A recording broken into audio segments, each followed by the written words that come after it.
Police भरतीत विचारलेला प्रश्न पहा मित्रांनो. आपल्याला रिझनिंगच्या बॉक्समध्ये दिलेला प्रश्न सोडवायचा आहे मित्रांनो आणि या स्टारच्या जागी काय याचं हे चेक करायचं आहे. यवतमाळ पोलीस भरती 2024 ला आलेला प्रश्न आहे मित्रांनो. इथं मधात आपल्याला संख्या दिली इथं 12, 10, 7. त्याचनुसार इथं स्टारच्या जागी कोणती संख्या हे आपल्याला काढायचं आहे.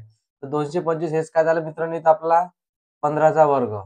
169 काय झाला आपला 13चा वर्ग आणि 121 काय झाला मित्रांनो 11चा वर्ग.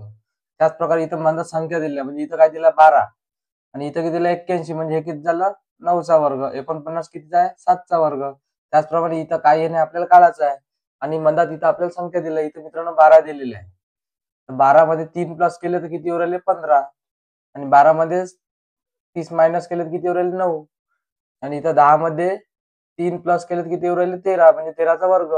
10 मधून 3 गेले तर किती राहिले 7 म्हणजे 7चा वर्ग किती झाले 49. त्याच प्रकारे 7 अधिक 4 बरोबर किती झाले 11 म्हणजे इथं प्लस 4 केलेला आहे आणि 11चा वर्ग किती 121. त्याचप्रमाणे 7 मधून 4 गेले किती राहिले 3 आणि 3चा वर्ग काय झाला 9 म्हणजे ऑप्शन क्रमांक ए 9 हेच आपलं आन्सर असणार आहे मित्रांनो.